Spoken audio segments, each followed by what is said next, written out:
Magandang hapon, narito na ang pinakahuli sa lagay na ating panahon ngayong araw ng Lunes, July 7, 2025. Narito rin ang ating pinakahuling satellite image kung saan may minomonitor pa nga rin tayong bagyo. Ito naman ay nasa labas ng ating Philippine Area of Responsibility.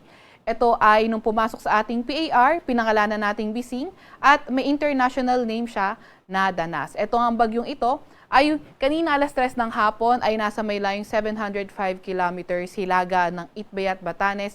Nagtataglay ng lakas na hangin na 95 kilometers per hour at bugso na abot sa 115 kilometers per hour.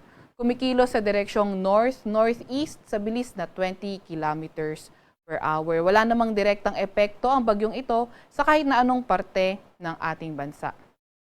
Gayunpaman ay may southwest monsoon o habagat pa nga rin tayo na nakakaapekto sa ating bansa. Kaya asahan nga natin yung occasional rains diyan sa lugar ng Ilocos Region. So kapag occasional rains, inaasahan nga natin na posible pa rin na halos buong araw makulimlim at umuulan at may mga bugsong moderate to heavy na mga pag-ulan.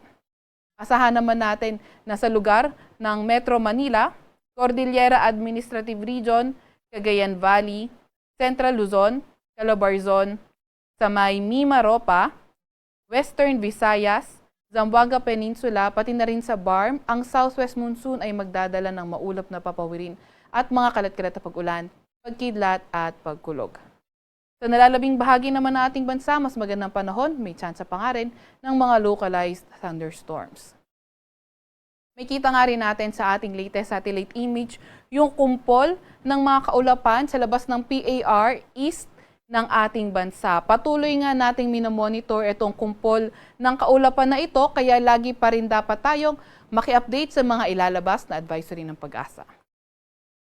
Meron pa rin naman tayong nilalabas na weather advisory. Ito ay updated alas 5 ng hapon kung saan 50 to 100 na millimeters na mga pag-ulan posible sa Ilocos Norte, pati na rin sa may Ilocos Sur. Kapag 50 to 100 millimeters yung pag-ulan, yung flooding posible sa mga areas na urbanized, low-lying or near rivers at landslide posible sa mga susceptible na mga area. Para naman sa lagay ng ating panahon bukas, nakikita pa rin natin malaking bahagi ng Luzon.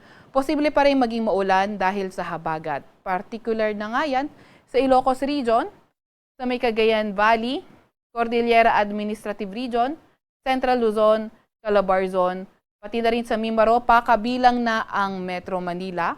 At sa nalalabing bahagi ng Luzon, particularly na nga sa Bicol Region, mas magandang panahon pa rin ang inaasahan at may mga tsansa ng mga localized thunderstorms. Agwat ng temperatura bukas sa Metro Manila ay 25 to 31 degrees Celsius.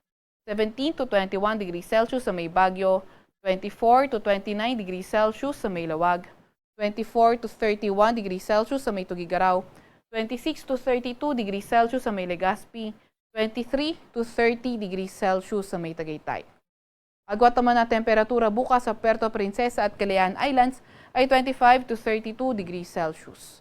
Para naman sa lagay ng panahon sa Visayas at Mindanao, kanlurang bahagi pa rin ng Visayas at Mindanao, inaasahan natin magpapaulan ang habagat o southwest monsoon, kung saan naman sa nalalabing bahagi ng Visayas at Mindanao, mas magandang panahon, may mga tsansa pangalan ng mga localized thunderstorms.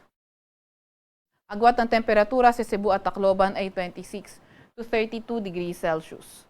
25 to 32 degrees Celsius sa may Iloilo. 24 to 32 degrees Celsius sa may Cagayan de Oro at Zamboanga. At sa Davao naman ay 25 to 33 degrees Celsius. Sa kasalukuyan, wala pa rin naman tayong nakataas na gale warning sa kahit na anong dagat baybayin ng ating bansa.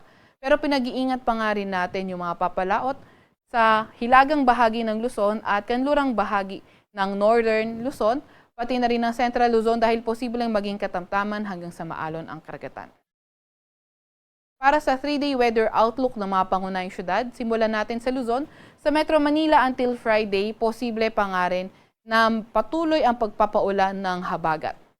Sa Baguio City naman, until Thursday, posibleng maging maulan at better weather or improving weather condition pagdating nga ng Biyernes.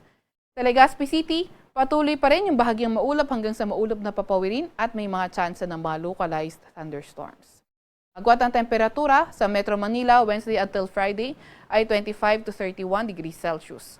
16 to 23 degrees Celsius sa may Baguio at 25 to 33 degrees Celsius naman sa may Legazpi City.